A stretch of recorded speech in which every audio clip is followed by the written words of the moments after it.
د الانعام مبارکه سوره چې په مکی معظمه کې را نازله شوې ده د قران عظیم شان شپږمه سوره ده 115 آیاتونه لري تلاوت او پښتو ترجمه یې له لومړي آیت څخه اوري بسم الله الرحمن الرحیم د الله په نوم چې ډیر زیات مهربان پورا رحم لرونکی دی الحمد لله الذي خلق السماوات والأرض وجعل الظلمات والنور ثم الذين كفروا بربهم يعدلون ثنا ستاینه الله لره ده چې زمکه او اسمانونه هست کړل رڼا او تیاری پیدا کړی بیا هم هغه کسان چې د حق بلنې لمنلو نه انکار کړی دی نور د خپل رب سیالان ګړي هو الذي خلقكم من طين ثم قضى أجلا وأجل مسمى عنده ثم أنتم تمترون ما غزات چې تاسو له خټه نه پیدا کړی بیا یې تاسو لپاره د ژوند یو نیټه وټاکله او یو بل نیټه هم دا چې د هغه په وړاندې ټاکل شوې ده خو تاسو یې چې په شک کې لویدلی هست وهو الله في السماوات وفي الأرض يعلم سركم وجهركم ويعلم ما تكسبون ما یو خدای په اسمانونو کې هم دی او په ځمکه کې هم ستاسو په ښکارا او په ټولو حالاتو پوهیږي او کومه بدیانی کی چې تاسو ګټي له هغه څخه خبر ده وما تأتيهم من آية من آيات ربهم إلا كانوا عنها معرضين د خلکو حال دا دی چې د هغو د پروردګار له نښانو څخه هیڅ کومه نښانت داسې نشته چې د هغو مخې ته راغلي وي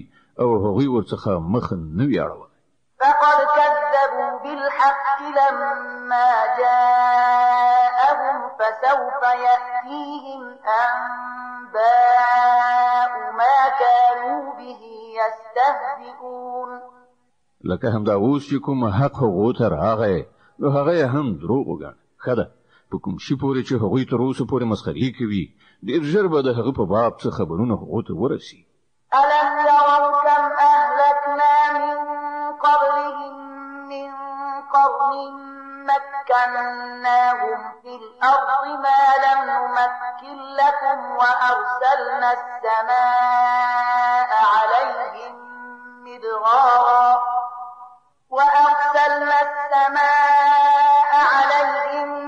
مدرارا وجعلنا الأنهار تجري من تحتهم فأهلكناهم بذنوبهم وأنشأنا من بعدهم قرنا آخرين ایا هغوی نه لیدلی چې له هغو نه مخکې څومره داسې ملتونه مونږ تباه کړي دي چې د هر یو په خپل دور کې نوم او واکمني وه مونږ په ځمکه کې هغو ته هغه وس واک وربخلی و چې تاسو ته مونږ نه دی دربخلی پر هغو مو له اسمانه ښه ورښتونه وکړل او د هغو نه لاندې مو ویالې وبهولې او کله چې هغوی د نعمت ناشکري وکړه نو په پای کې مونږ د هغو د ګناهونو په مجازات کې هغوی تباه کړل او د هغوی په ځای مو د بل دور ملتونه راپورته کړل ولو نزلنا عليك كتابا في قرطاس فلمسوه بأيديهم لقال الذين كفروا إن هذا إلا سحر مبين ای پیغمبره کوم پر تا باندې په کوم کاغذ کې لیکلای کتاب هم نازل کړی وای او خلکو هغه په خپل لاسونو سره لمس کړی لیدلای هم وای هلته به هم هغو کسانو چې له حق څخه منکر شوي دي دا خبره کوله چې دا خو ښکاره کوډي وقالوا لولا أنزل عليه ملك ولو أنزلنا ملكا لقضي الأمر ثم لا ينظرون وای چې پر دغه پیغمبر ولې کومه پرښتہ نه ده نازله شوې که چېرته مونږه پرښتہ راکوزه کړې وای نو تر اوسه به د وخته فیصله شوې وه بیا هغوی ته څه مهلت نه ورکول کېږي ولو جعلناه ملكا لجعلناه رجلا وللبسنا عليهم ما يلبسون او که مونږه پرښتہ راکوزه کړې وای بیا مو هغه په انساني بڼه کې نازلوله او په دې ډول به مو دوی په همغه شک کې اخته کړي و چې په هغه کې اوس دوی اخته دي ولقد استهزئ برسل من قبلك فحاق بالذين سخروا منهم ما كانوا به يستهزئون. اے محمد صلی الله علیه وسلم، لتانه مخکې هم په ډیرو پیغمبرانو پورې ملنډې وهل شوې دي، او پر هغو ملنډو وهونکو باندې په پای کې هماغه حقیقت مسلط کړی شو چې هغوی پرې تمسخر کاوه. قل سيروا في الأرض ثم انظروا كيف كان عاقبة المكذبين. دوی ته وایه لږ شان د ځمکې پر مخ وګرځئ، را وګرځئ، وګورئ چې دروغ ګڼونکي له کوم سرنوشت سره مخامخ شوي دي. قل لمن ما في السماوات والأرض قل لله كتب على نفسه الرحمة ليجمعنكم إلى يوم القيامة لا ريب فيه الذين خسروا أنفسهم فهم لا يؤمنون. لو دوی نه ته پوښتنه وکړه په اسمانونو او ځمکه کې چې څه دي هغه د چا دي؟ وایه هر څه یوازې د الله دی. هغه د رحم او پیرزوینې کړنچاره پر خپل ځان لازمه کړې. د قیامت په ورځ به هغه تاسو ټول ارومرو را ټول کړي. دا حقیقت هیڅ د اشتباه وړ نه دی. کوم خلکو چې په خپل لاس خپل ځانونه د تباهي په خطر کې اچولي دي هغوی نه مني. وله ما سكن في الليل والنهار وهو السميع العليم. د شپې په ترګمۍ او د ورځې په روښنايي کې چې څه استوګن دي ټول د الله دی، او هغه هر څه اوري او په هر څه پوهیږي. قل أغير الله أتخذ وليا فاطر السماوات والأرض وهو يطعم ولا يطعم قل إني أمرت أن أكون أول من أسلم ولا تكونن من المشركين. وایه زه له الله څخه پرته کوم بل څوک د ځان سرپرست وټاکم؟ هغه خدای پرېږدم چې د ځمکې او اسمانونو هستونکی دی، او هغه چې روزي ورکوي روزي اخلي نه، یعنی هغه ته روزي ورکول کېږي نه. وایه ما ته خو همدا امر شوی دی چې له هر چا څخه مخکې زه د هغه په وړاندې د تسلیم سر ښکته کړم، او په تاکید سره ویل شوي دي چې که څوک مشرک کېږي شي دي، ته په هیڅ صورت له مشرکانو څخه مه کېږه. قل إني أخاف إن عصيت ربي عذاب يوم عظيم. وایه که زه له خپل خدای نه سر وغړوم نو ویرېږم چې په یوه لویه هیبتناکه ورځ کې به له عذاب سره مخامخ شم.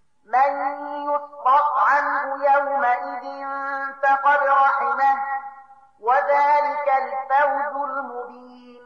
په هغه ورځ چې څوک له عذاب وژغورل شو په هغه باندې الله ډېر لوی رحم وکړ، او همدا څرګند بریالیتوب دی. وإن يمسسك الله بضر فلا كاشف له إلا هو وإن يمسسك بخير فهو على كل شيء قدير. که الله تا ته کوم ډول زیان ورسوي نو له هغه پرته بل څوک نشته چې تا له هغه زیان څخه وژغورلی شي، او که هغه تا ته په کومه ښېګڼه ګټه در واړوي نو هغه د هر څه وس واک لري. وهو القادر فوق عباده وهو الحكيم الخبير. هغه پر خپلو بندګانو پوره برلاسی واکمن دی او د حکمت څښتن او باخبره دی. قل أي شيء أكبر شهادة قل الله شهيد بيني وبينكم وأوحي إلي هذا القرآن لأنذركم به ومن بلغ أئنكم لتشهدون أن مع الله آلهة أخرى قل لا أشهد قل إنما هو إله واحد وإنني بريء مما تشركون. له دوی نه پوښتنه وکړه د چا شاهدي تر هر چا لویه ده؟ ووایه زما او ستاسې ترمنځ الله شاهد دی، او دا قرآن ماته د وحي په وسیله رالیږل شوی دی تر څو چې تاسې او هر هغه څوک چې دا ورته رسیږي ټول خبردار کړم. آیا په رښتیا سره تاسې دا شاهدي وهلی شئ چې له الله سره نور خدایان هم شته؟ ووایه زه خو دا شاهدي هیڅکله نشم ویلی.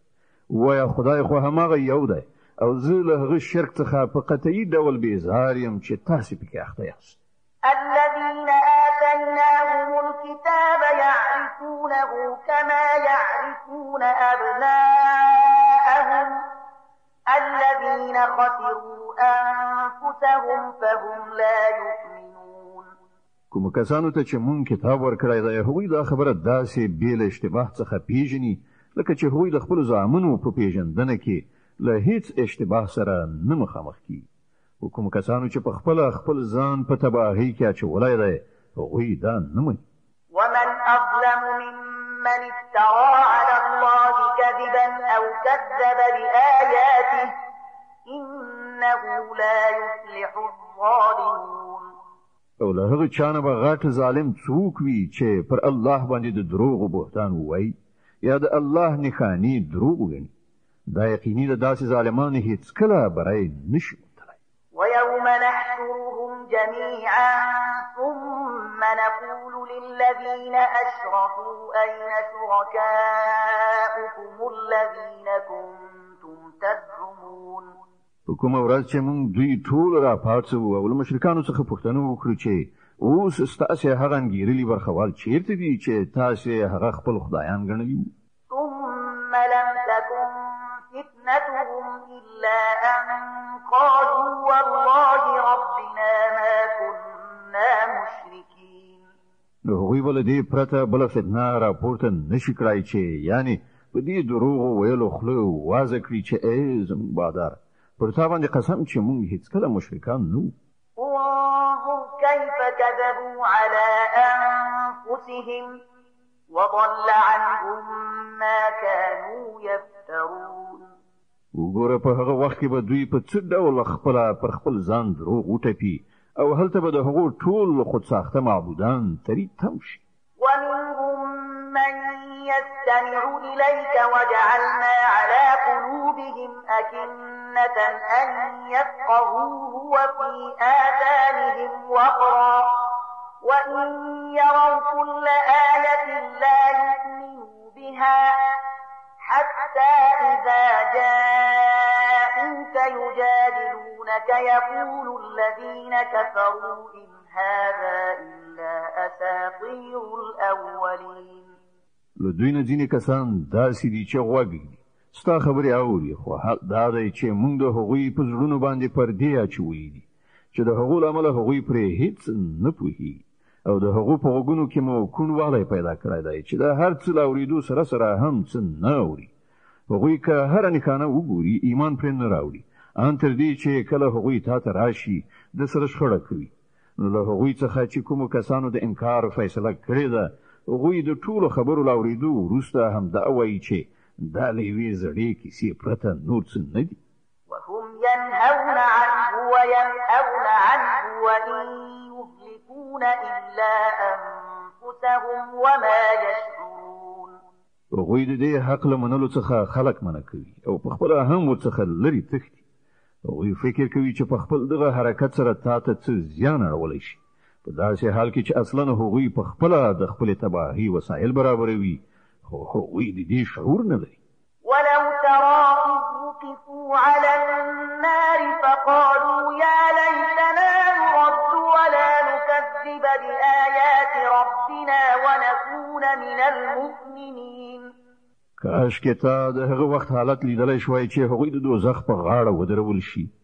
په هغه وخت کې به هغوی وایي چې کاشکې څه داسې چاره کېدی چې موږ بیرته دنیا ته لیږل شوي وای او د خپل رب نښانې به مو دروغ نه ګڼلې او ایمان به مو راوړی. بل بدا لهم ما كانوا يخفون من قبل ولو ردوا لعادوا لما نهوا عنه وإنهم لكاذبون. په حقیقت کې به هغوی دا خبره صرف له دې کبله وکړي چې په کوم حقیقت باندې چې هغوی پرده غوړولې وه په هغه وخت کې به هغه بې پردې څرګند د هغوی په مخ کې ایښي او که هغوی بیرته د خپل پخواني ژوندانه لوري ته ولېږل شي نو بیا به همغه هر څه سرته ورسوي چې هغوی ورڅخه منع کړی شوي دي. هغوی خو دي دروغجن د دې امله د خپلې دغې هیلې په څرګندولو کې به هم له دروغو ویلو څخه کار واخلي. وقالوا إن هي إلا حياتنا الدنيا وما نحن بمبعوثين ولو ترى إذ وقفوا على ربهم قال أليس هذا بالحق قالوا بلى وربنا قال فذوقوا العذاب بما كنتم تكفرون. نن دوی وایي ژوند چې هر څه دی صرف د همدې دنیا ژوند دی او موږ به له مرګه وروسته هیڅکله دوهم ځل پام نه څولی شو. کاشکې تا هغه منظر لیدلی شوای چې کله دوی د خپل رب په وړاندې ودرولی شي. په هغه وخت کې به د هغو رب له هغو څخه پوښتنه وکړي آیا دا حقیقت نه دی؟ دوی به ووایي ولې نه؟ ای زموږ ربه همدا حقیقت دی. هغه به وفرمایي ښه نو اوس له حقیقت څخه د خپل انکار په مجازات کې د عذاب خوند واخلئ. قد خسر الذين كذبوا بلقاء الله حتى إذا جاءتهم الساعة بغتة قالوا يا حسرتنا على ما فرطنا فيها وهم يحملون أوزارهم على ظهورهم ألا ساء ما يزرون. زیانمن شول هغه کسان چې له الله سره د خپل یو ځای کېدو خبرې دروغ وګڼي. کله چې په ناڅاپي ډول هغه ساعت را ورسیږي نو همدا خلک به ووایي خواشیني ده لمونږ نه په دې کار کې څومره نیمګړتیا وشوه او د دوی به دا حال وي چې په خپلو اوږو به یې د خپلو ګناهو پیټه یې راخیستی وي. وګوره څومره ناکاره پیټی دی چې دوی یې په اوږو اخلي. وما الحياة الدنيا إلا لعب ولهو وللدار الآخرة خير للذين يتقون أفلا تعقلون. د دنیا ژوند خو یو لوبه او یو ننداره ده. په حقیقت کې هماغه د آخرت مینه د هغو خلکو لپاره ډیره ښه ده چې غواړي له زیانکارۍ وژغورل شي. نو آیا تاسې له پوهې څخه کار نه اخلئ؟ قد نعلم إنه ليحزنك الذي يقولون فإنهم لا يكذبونك ولكن الظالمين بآيات الله يجحدون. اے محمد صلی الله علیه وسلم مونږ ته ښکاره ده چې کومې خبرې چې دا خلک جوړوي پر هغو سره ته ځورېږي. دا خلک تا نه دروغجن کوي بلکې دا ظالمان اصلا د الله له آیاتونو څخه منکري. ولقد كذبت رسل من قبلك فصبروا على ما كذبوا وأوذوا حتى أتاهم نصرنا ولا مبدل لكلمات الله ولقد جاءك من نبأ المرسلين. لتانه مخکې هم ډیر پیغمبران دروغجن ګڼل شوي دي خو هغوی په هغه دروغجن ګڼلو او پر هغو کړاوونو باندې چې ورسول شول صبر وکړ تر دې پورې چې هغو ته زموږ مرسته ورسېده. د الله د خبرو د بدلولو وس په هیڅ چا کې نشته او له مخکنیو پیغمبرانو سره چې څه وشول د هغه خبرونه تا ته رسېدلي. وإن كان كبر عليك إعراضهم فإن استطعت أن تبتغي نفقا في الأرض أو سلما في السماء فتأتيهم بآية ولو شاء الله لجمعهم على الهدى فلا تكونن من الجاهلين. بیا هم که د هغو خلکو مخړونه ستا لپاره د زغملو وړ نه وي نو که دې زور رسیږي په ځمکه کې تونل ولټوه یا اسمان ته زینه کېږده او هغوی ته د کومې نښانې راوړلو هڅه وکړه. که الله غوښتي وای نو هغوی ټولې پر سمه لاره راغونډولی شول. نو ناپوهه کېږه مه. إنما يستجيب الذين يسمعون والموتى يبعثهم الله ثم إليه يرجعون. د حق بلنې ته هغه خلک لبیک وایي چې اورېدونکي پاتې شول مړي نو هغوی خو به الله له قبرونو څخه راپاڅوي او بیا به هغوی د هغه محکمې ته د وړاندې کېدو لپاره بیرته راوستل شي. وقالوا لولا نزل عليه آية من ربه قل إن الله قادر على أن ينزل آية ولكن أكثرهم لا يعلمون. دوی وایي چې پر دغه پیغمبر باندې د رب له لوري کومه نښانه ولې نه نازلي.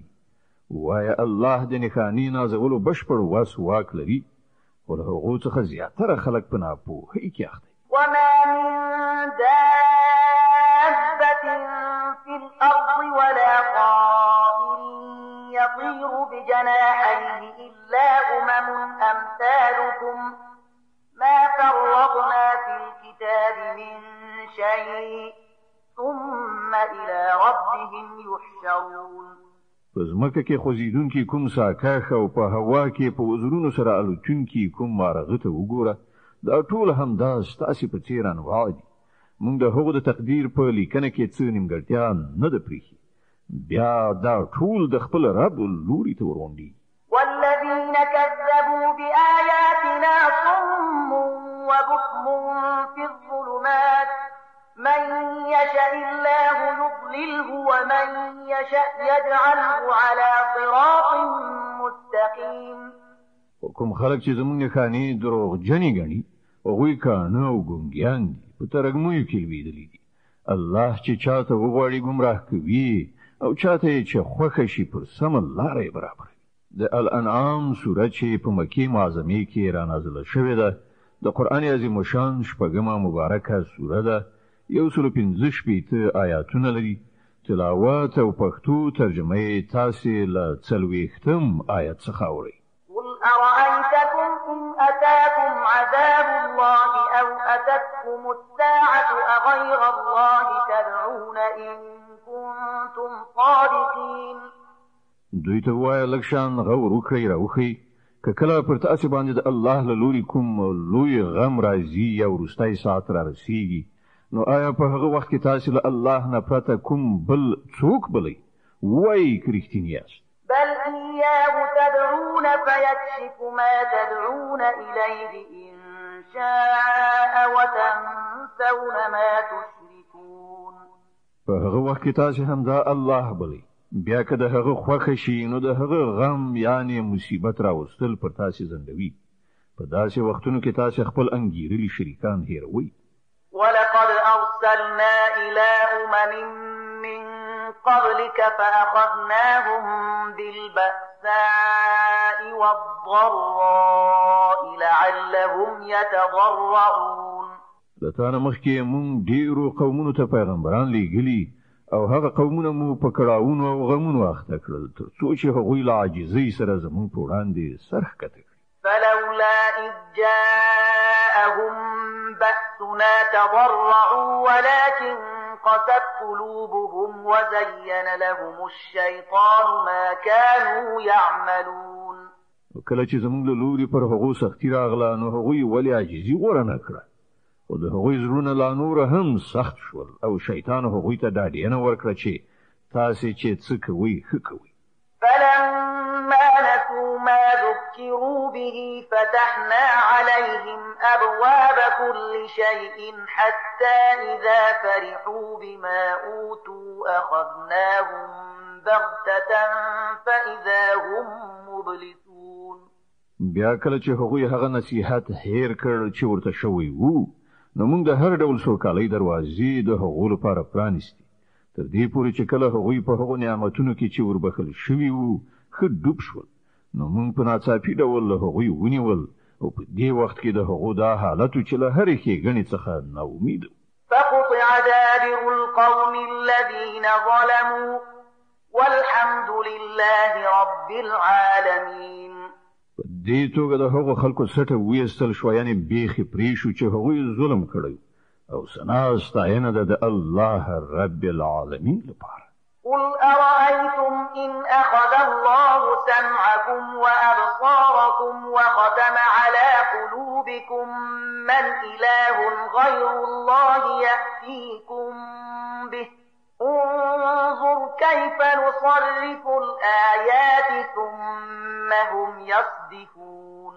اے محمد صلی الله علیه وسلم، دوی ته ووایه کله مو په دې هم څه فکر کړی دی چې که الله ستاسې لیدنه او اورېدنه در څخه واخلي او ستاسې زړونه مهر کړي، نو له الله نه پرته بل کوم خدای شته چې تاسې ته دا قواوې بیرته درکړی شي؟ وګوره په څه شان موږ بیا خپلې نښانې دوی ته وړاندې کوو او بیا دوی ورڅخه په څه ډول سترګې اړوي. قل أرأيتكم إن أتاكم عذاب الله بغتة أو جهرة هل يهلك إلا القوم الظالمون. وایا تاسو کله په دې څه فکر کړی دی چې کله الله له لوري په ناڅاپي یا څرګند ډول پر تاسو باندې عذاب راشي نو آیا له ظالمانو پرته به نور څوک هلاک شي؟ وما نرسل المرسلين إلا مبشرين ومنذرين فمن آمن وأصلح فلا خوف عليهم ولا هم يحزنون.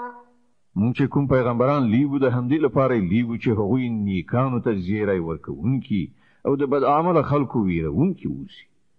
چې کوم کسان د هغوی خبره ومني او خپله کړنچاره سمه کړي د هغوی لپاره هیڅ ویره او خفګان نشته. والذين كذبوا بآياتنا يمسهم العذاب بما كانوا يفسقون. او کوم خلک چې زموږ آیاتونه دروغ وګڼي هغوی ته به د خپلو سرغړونو په مجازات کې عذاب ورسي. قل لا أقول لكم عندي خزائن الله ولا أعلم الغيب ولا أقول لكم إني ملك إن أتبع إلا ما يوحى إلي قل هل يستوي الأعمى والبصير أفلا تتفكرون. اے محمد صلی الله علیه وسلم دوی ته وایا زه تاسو ته دا نه وایم چې له ما سره د الله خزانې دي نه زه د غیب علم لرم او نه دا وایم چې زه پرېښته یم زه خو یوازې د هغې وحي پیروي کوم چې ما ته را استوله کېږي. بیا له دوی نه پوښتنه وکړه آیا ړانده او سترګور دواړه برابرېدی شي؟ آیا تاسو فکر نه کوئ؟ وأنذر به الذين يخافون أن يحشروا إلى ربهم ليس لهم من دونه ولي ولا شفيع لعلهم يتقون.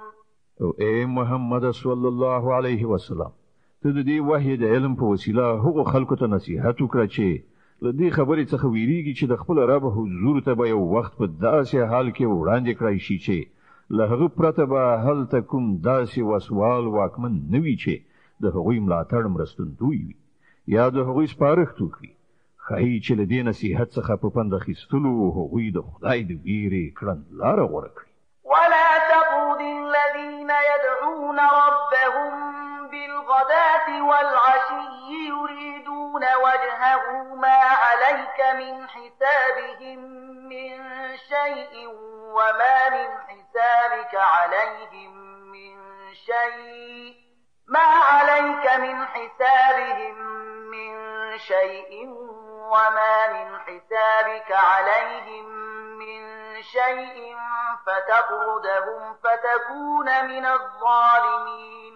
او کوم خلک چې شپه او ورځ رب ته لاس په دعا دي او د هغه خوښي غواړي هغوی له خپل ځانه لرې مشړه. د هغوی له حساب نه د هیڅ شي پیټی پر تا نشته او ستا له حساب نه د هیڅ شي پیټی پر هغو نشته.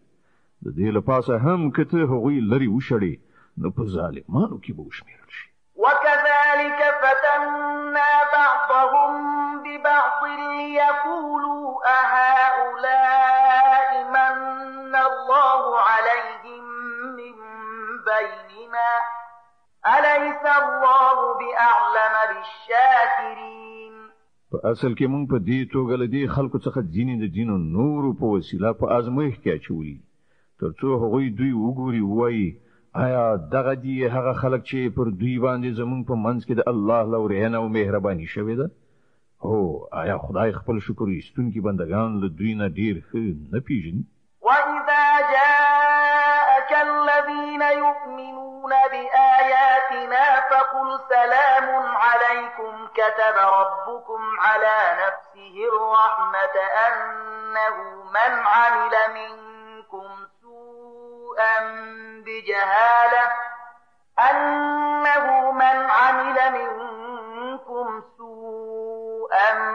بجهالة ثم تاب من بعده وأصلح فأنه غفور رحيم.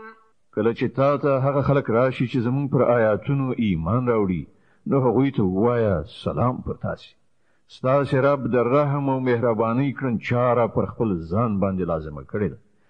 دا د هغه رحم او مهرباني ده چې کله تاسو نه څوک په ناپوهۍ سره د کومې بدۍ مرتکب شوی وي بیا له هغه وروسته توبه وباسي او خپل رویه اصلاح کړي نو هغه ورته بخښنه کوي او له نرمۍ څخه کار اخلي. وكذلك نفصل الآيات ولتستبين سبيل المجرمين. او په دې ډول موږ خپل نښانې په ډاګه څرګنده وړاندې کوو تر څو چې د مجرمانو لاره بیخي ښکاره شي. قل إني نهيت أن أعبد الذين تدعون من دون الله قل لا أتبع أهواءكم قد ضللت إذا وما أنا من المهتدين. اے محمد صلی الله علیه وسلم دوی ته وایي چې تاسو چې له الله نه پرته نور بلئ د هغو له بندګۍ کولو نه زه منع کړی شوی یم. ووایه زه به ستاسې د نفسي غوښتنو پیروي ونه کړم. که ما داسې وکړل نو ګمراه شوم او د سمې لارې موندونکو څخه نه شوم. قل إني على بينة من ربي وكذبتم به ما عندي ما تستعجلون به إن الحكم إلا لله يقص الحق وهو خير الفاصلين. وایه زه د خپل رب له لوري څخه پر یو روښانه دلیل ولاړ یم او تاسې هغه دروغ ګڼلی دی. اوس زما په واک کې هغه څه نشته چې د هغو لپاره تاسې تلوار نیولی یاست. د فیصلې ټول واک د الله دی. همغه حق بیانوي او همغه ډیر ښه فیصله کوونکی دی. قل لو أن عندي ما تستعجلون به لقضي الأمر بيني وبينكم والله أعلم بالظالمين. وایه که چیرته هغه شی زما په واک کې وای چې تاسې په تلوار سره د هغه غوښتنه کوئ نو زما او ستاسې ترمنځ به د وخته فیصله شوې وه. خو الله ډیر ښه پوهیږي چې له ظالمانو سره څه معامله کول غواړي. وعنده مفاتح الغيب لا يعلمها إلا هو ويعلم ما في البر والبحر وما تسقط من ورقة إلا يعلمها ولا حبة في ظلمات الأرض ولا رطب ولا يابس إلا في كتاب مبين. له همغه سره د غیبو کلیګانې دي چې له هغه نه پرته بل څوک پرې نه پوهي. په وچه اوبو کې چې هر څه دي له ټولو څخه هغه خبر دی. له ونې څخه کومه راولیدونکې پاڼه داسې نشته چې هغه پرې عالم نه وي. د ځمکې په ترږمۍ پردو کې کومه دانه داسې نشته چې هغه ورڅخه باخبره نه وي. وچ او لانده ټول په یو روښانه کتاب کې لیکل شوي. وهو الذي يتوفاكم بالليل ويعلم ما جرحتم بالنهار ثم يبعثكم فيه ليقضى أجل مسمى ثم إليه مرجعكم ثم ينبئكم بما كنتم تعملون. ما غدای چې د شپې ستاسې ساګانې اخلي او د ورځې چې څه کوي پر هغو پوهیږي. بیا په بل ورځ هغه تاسې د همدې ژوند ژواک په نړۍ کې راپاڅوي تر څو چې د ژوند ټاکلې موده سرته ورسیږي. په پای کې د همغه لوري ته ستاسې ورګرځېدل دي. بیا به هغه تاسې ته وښیي چې تاسې څه کوئ. وهو القاهر فوق عباده ويرسل عليكم حفظة حتى إذا جاء أحدكم الموت توفته رسلنا وهم لا يفرطون. پر خپل بندگانو هغه بشپړ وس واک لري او پر تاسې څارونکي ټاکي لیږي تر دې پورې چې کله له تاسې څخه د کوم یو د مرګ نیټه رارسیږي نو د هغه لیږل شوي پرښتې د هغه ساه اخلي او د خپل فریضې په سرته رسولو کې یو بڅری لنډون نه کوي. ثم ردوا إلى الله مولاهم الحق ألا له الحكم وهو أسرع الحاسبين. بیا ټول د الله د خپل حقیقي بادار په لوري بیرته راوستل کی. خبردار اوسئ د فیصلې ټولې واکمنۍ د همغه په لاس کې دي او هغه په حساب اخیستو کې ډیر چټک دی. قل من ينجيكم من ظلمات البر والبحر تدعونه تضرعا وخفية لئن أنجانا من هذه لنكونن من الشاكرين. اے محمد صلی الله علیه وسلم له دوی نه پوښتنه وکړه د بیدیا او سمندر په تیارو کې څوک تاسو له خطرونو څخه ژغوري؟ څوک دی چې له هغه څخه تاسو د کړهو په وخت کې په زارۍ او په پټه پټه دعاوې غواړي؟ چاته وایي چې کتا له دې بلا څخه موږ وژغورلو نو موږ به رومرو شکر ویستونکي اوسو. قل الله ينجيكم منها ومن كل كرب ثم أنتم تشركون. وای الله تاسو ته له هغې او له بل هر کړهو څخه نجات درکوي، بیا تاسو نور له هغه سره شریکان ګڼئ. قل هو القادر على أن يبعث عليكم عذابا من فوقكم أو من تحت أرجلكم أو يلبسكم شيعا ويذيق بعضكم بأس بعض. انظر كيف نصرف الآيات لعلهم يفقهون. ویا هغه په دې قادر دی چې پر تاسو کوم عذاب له پاسه نازل کړي یا تاسو تر قدمونو لاندې نه راپورته کړي یا تاسو په ډلو ویشي په یوې ډلې باندې د بلې ډلې د زور خوند وڅکي. وګوره موږ په شان په مکرره توګه له بیلابیلو لارو څخه خپل نښانې دوی ته وړاندې کوو، ښایي چې دوی په دې حقیقت باندې وپوهیږي. وكذب به قومك وهو الحق قل لست عليكم بوكيل. ستا قوم له هغه څخه انکار کوي، حال دا دی چې هغه حقیقت دی. دوی ته ووایه چې زه پر تاسو باندې د محافظ په حیث نه یم مقرر شوی. لكل نبأ مستقر وسوف تعلمون. د هر خبر د څرګندېدو وخت ټاکلی دی، ډېر ژر به تاسو په خپله په عاقبت باندې پوه شئ. د الانعام سورت چې په مکې معظمې کې را نازله شوې ده د قرآن عظیم الشان شپږمه مبارکه سوره ده، 115 آیاتونه لري. تلاوت او پښتو ترجمه یې له 88 آیت څخه اورئ. وإذا رأيت الذين يخوضون في آياتنا فأعرض عنهم حتى يخوضوا في حديث غيره وإما ينسينك الشيطان فلا تقعد بعد الذكرى مع القوم الظالمين. او اے محمد صلی الله علیه وسلم، کله چې ته وګورې چې خلک زمون په آیاتونو کې نکتې لټوي یعنی اهانت کوي، نو د هغو له څنګ نه پاڅېږه تر دې پورې چې هغوی دا بحثونه پرېږدي په نورو خبرو پیل وکړي. او که کله شیطان تا په هیره کې واچوي نو چې څه وخت دا خطا احساس کړي له هغه وروسته بیا د دې ظالمانو څنګ ته مه کښېنه. وما على الذين يتقون من حسابهم من شيء ولكن ذكرى لعلهم يتقون. د هغوی له حساب څخه د هیڅ کوم شي مسؤلیت پر پرهیزګارانو باندې نشته، البته نصیحت کول فریضه ده، ښایي چې هغوی له غلطې لارې راواوړي.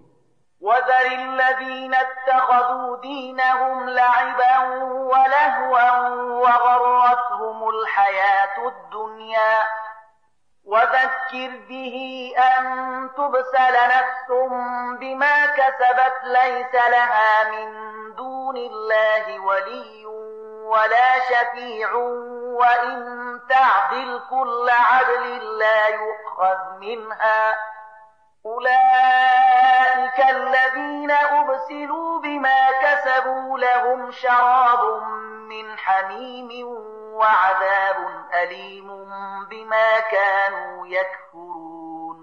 هغه خلک پرېږده چې هغوی خپل دین او لوبه او ننداره جوړه کړې ده او د دنیا ژوندانه غولولي دي. هو خو د دې قرآن په اورولو نصیحت کوونکی او پند ورکوونکی اوسه چې چیرته کوم څوک د خپلو کړو وړو په ګناه کې اخته نشي او اخته هم په داسې حال کې وي چې له الله نه د هغه د ژغورلو لپاره کوم ملاتړ او مرستندوی او سپارښتونکی نه وي، او که هغه د هر ممکن شي په فدیه ورکولو د ځان خلاصولو غواړي نو هغه به هم ورڅخه قبوله نه کړی شي، ځکه چې داسې خلک خو به د خپلو عملونو په نتیجه کې ونیول شي. هغو ته به له حق څخه د خپل انکار په مجازات کې د څښلو خوټېدلې یعنی جوش اوبه او دردناک عذاب ورکړل شي. قل أندعو من دون الله ما لا ينفعنا ولا يضرنا ونرد على أعقابنا بعد إذ هدانا الله كالذي استهوته الشياطين في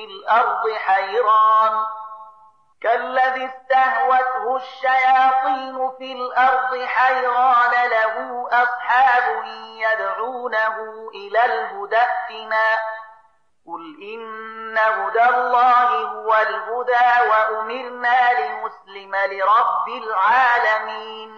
اے محمد صلی الله علیه وسلم دوی نه پوښتنه وکړه آیا موږ له الله نه پرته هغه وبلو چې نه موږ ته ګټه رسولای شي نه زیان او کله چې الله موږ ته سم لار راښودلې ده نو آیا موږ اوس په خپلو پوندو شاته وڅرخیږو آیا موږ خپل حالت د هغه چا په څیر کړو چې شیطانانو هغه په بیدیا کې لار ورکای کړی وي او هغه حیران لاله ګرځي را ګرځي په داسې حال کې چې ملګری ورته ناری وهي چې داسې راشه دا سم لار ده وای په حقیقت کې خو سم رهبری یوازې د الله رهبری ده او د هغه له خوا موږ ته دا امر شوی دی چې د کائناتو د څښتن په وړاندې د اطاعت سرخ کته کړی وان اقیموا الصلاة واتقوه وهو الذي الیه تحشرون المنز قائم کړی او د هغه له نافرمانی څخه ځان وژغوري د همغه لوري ته ستاسو ټول ورتګ دی وهو الذي خلق السماوات والأرض بالحق ويوم يقول كن فيكون قوله الحق وله الملك يوم ينفخ في الصور عالم الغيب والشهادة وهو الحكيم الخبير. هماغه ذات دی چې اسمانونه او ځمکه په حق پیدا کړي او په کومه ورځ چې هغه وایي چې پاتې را ټول شي په همغه ورځ به هغه هم داسي شي د هغه وینا حق ده او په کومه ورځ چې شپېلې یعنی سور پکړای شي په هغه ورځ به پاچاهي ده همغه وي هغه په پټو او ښکارو هر څه پوه دی او د حکمت خاوند او با خبر دی. وَإِذْ قَالَ إِبْرَاهِيمُ لِأَبِيهِ آزَرَ أَتَتَّخِذُ أَصْنَامًا آلِهَةً إِنِّي أَرَاكَ وَقَوْمَكَ فِي ضَلَالٍ مُبِينٍ. د ابراهیم علیه السلام ماجرا یاد کړه چې کله هغه خپل پلار آزر ته ویلیو آیا ته بوتان په خدای سره نیسي زه خو تا او ستا قوم په ښکاره ګمراهۍ کې وینم. وكذلك نري إبراهيم ملكوت السماوات والأرض وليكون من الموقنين. مونږ په دې ډول ابراهیم علیه السلام ته د ځمکې او اسمانونو د سلطنت نظام ورښودلی او د دې لپاره مو ښودلی و چې هغه له باور کوونکو څخه شي. فلما جن عليه الليل رأى كوكبا قال هذا ربي فلما أفل قال لا أحب الآفلين.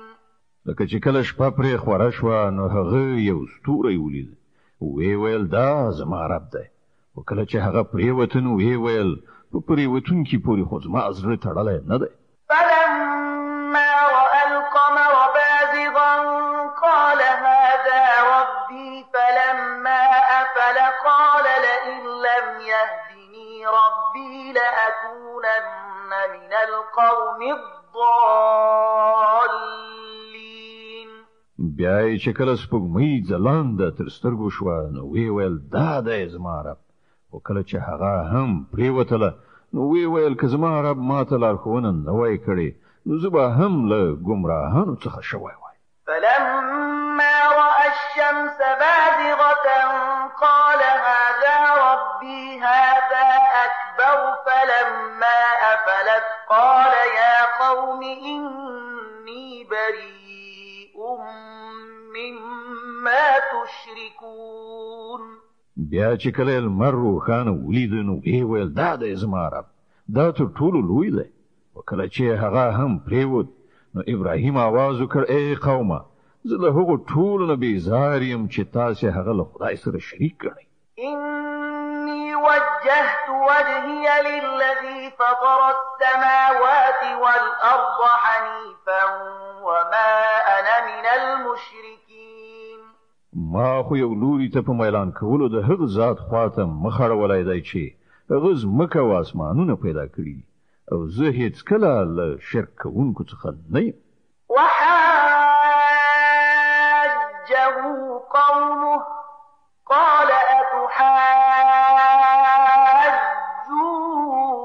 أتحاجوني في الله وقد هدان ولا أخاف ما تشركون به إلا أن يشاء ربي شيئا وسع ربي كل شيء علما افلا تتذكرون. د هغه قوم له هغه سره په جګړه لاس پورې کړ. نو هغه قوم ته وویل آیا تاسو د الله په کار کې له ما سره جنگيږئ په داسې حال کې چې هغه ماته سم لار راښودلې او زه ستاسو له انګیرلو شریکانو څخه نه ویریږم. هو که زما د رب څه خوښوي نو هغه ارومرو کېدای شي. زما د رب علم پر هر څه باندې خور شوی دی. نو آیا تاسو فکرمن کیږئ نه؟ یعنی پن نه اخلئ؟ وكيف أخاف ما أشركتم ولا تخافون أنكم أشركتم بالله ما لم ينزل به عليكم سلطانا فأي الفريقين أحق بالأمن إن كنتم تعلمون. او زه ستاسو له انګیرلو خدایانو څخه ولې ویریږم چې کله تاسو له الله سره په خدایي کې د هغو شیانو په شریکولو نه ویریږئ چې د هغو لپاره پر تاسو باندې کوم سند نه دی نازل کړی شوی. لمونږ دواړو ډلو نه کومه یوه زیاته د نه ویرېدو او ډاډینې وړ ده؟ راوښیئ که تاسو څه علم لرئ. الذين آمنوا ولم يلبسوا إيمانهم بظلم أولئك لهم الأمن وهم مهتدون. په حقیقت کې خو امنیت د همغو کسانو لپاره دی او پر سمه لاره برابر همغه کسان دي چې ایمان یې راوړی او خپل ایمان یې په ظلم نه دی ملوث کړی. وتلك حجتنا آتيناها إبراهيم على قومه نرفع درجات من نشاء إن ربك حكيم عليم. دا زمونږ هغه حجت چې مونږ ابراهیم علی السلام ته د هغه د قوم په مقابل کې ورکړ. مونږ چې چاته وغواړو لوړې درجې ور په برخه کوو. حق دا دی چې ستا رب ډیر د حکمت خاوند او د علم څښتن دی. ووهبنا له إسحاق ويعقوب كلا هدينا ونوحا هدينا من قبل ومن ذريته داود وسليمان وأيوب ويوسف وموسى وهارون وكذلك نجزي المحسنين. او مونږ ابراهیم علی السلام ته اسحاق علی السلام او یعقوب علی السلام غوندې زوجات ورکړ او هر یو ته مسم لار وښودله. هغه سم لار چې لدین مخکې مو نوح علی السلام ته ورښودلې و او د هغه اولادینه مونږ داود علی السلام، سليمان علی السلام، ایوب علی السلام، یوسف علی السلام، موسی علی السلام او هارون علی السلام ته هدایت ورکړ. په دې توګه مونږ نیکو کارانو ته د هغوی د نیکی مکافات ورکوو. وزكريا ويحيى وعيسى وإلياس كل من الصالحين. د همغه اولادې څخه مو زکریا علی السلام، یحیی علی السلام، عیسی علی السلام او الیاس علی السلام ته لارښوونه وکړه. هغوی ټول نیکان.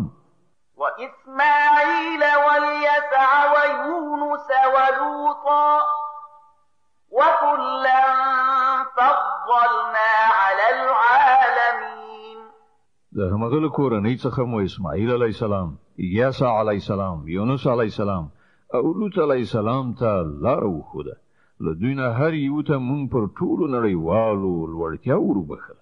ومن آبائهم وذرياتهم وإخوانهم واجتبيناهم وهديناهم إلى صراط مستقيم. دغه راز د هغو له پلرونو نیکونو، د هغو له اولادې او د هغوی له ورونو څخه زیاترو باندې مونږ پیرزوینه وکړه. هغوی مو د خپل خدمت لپاره غوره کړل او هغوی ته مو د سمې لارې ښوونه وکړه. ذلك هدى الله يهدي به من يشاء من عباده ولو أشركوا لحبط عنهم ما كانوا يعملون. دا د الله هغه هدایت ده په هغه سره چې هغه له خپل بندگانو څخه چاته وغواړي لاکوونه کوي او کله هغوی شرک کړی وای نو د هغوی ټول عملونه به عبث ګرځېدلي وای. أولئك الذين آتيناهم الكتاب والحكم والنبوة فإن يكفر بها هؤلاء فقد وكلنا بها قوما ليسوا بها بكافرين. دا همغه کسانو چې موږ ورته کتاب، شریعت او پیغمبري ورکړي و. اوس که دا خلک د هغه لمنلو څخه انکار کوي نو پروا نشته. موږ څه نور خلکو ته دا نعمت ورسپارلی دی چې له هغه څخه منکران نه وي. أولئك الذين هدى الله فبهداه مقتده قل لا أسألكم عليه أجرا إن هو إلا ذكرى للعالمين. اے محمد صلی الله علیه وسلم، همغه کسان د الله له لوري هدایت میندونکي د همغو پر لار ته هم لاړ شه او وایه چې زه د دې تبلیغ او لارښوونې په وظیفه له تاسې نه د کوم اجر غوښتونکی نه یم. دا خو د ټولو نړیوالو لپاره یو عمومي نصیحت دی. وما قدر الله حق قدره إذ قالوا ما أنزل الله على بشر من شيء قل من أنزل الكتاب الذي جاء به موسى نورا وهدى للناس تجعلونه قراطيس تبدونها وتخفون كثيرا وعلمتم ما لم تعلموا أنتم ولا آباؤكم قل الله ثم ذرهم في خوضهم يلعبون. دوی د الله صحیح قدر او ستاینه نکړه چې کله چې وویل الله پر کوم انسان باندې څه نه دی نازل کړی. د دوی نه پوښتنه وکړه نو بیا هغه کتاب چې موسی علیه السلام را وړی و چې د ټولو انسانانو لپاره روښنايي او هدایت و چې تاسې هغه ټوټې کوئ، لږ څه ښکاره کوئ او ډېر څه پټوئ او د هغه په وسیله تاسې ته هغه علم درکړی شو چې نه له تاسې سره و او نه ستاسې له پلار نیکه سره. خنو د هغه نازلونکی څوک و؟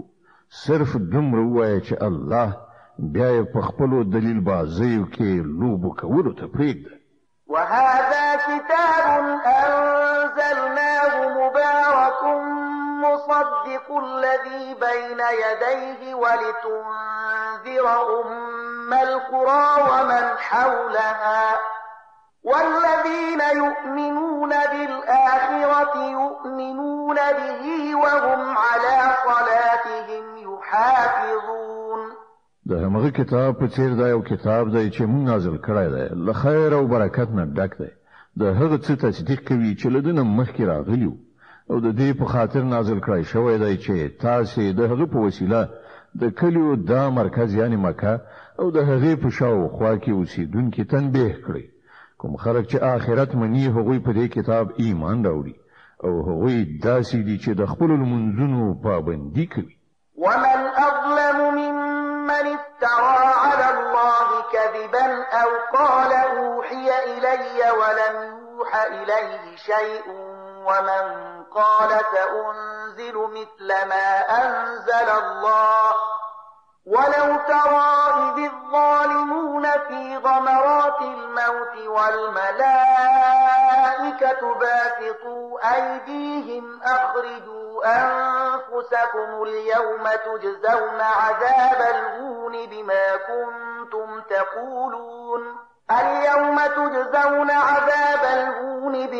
كنتم تقولون على الله غير الحق وكنتم عن آياته تستكبرون. او له هغه چانه به بل لوی ظالم څوک وي چې په الله پورې د دروغ بهتان وتړي یا وایي چې پر ما باندې وحی راغلی ده په داسې حال کې چې پر هغه باندې کومه وحی نه وي نازله کړی شوی، یا هغه څوک چې د الله د نازل کړي شي په مقابله کې وایي چې زه به هم داسې شی نازل کړم.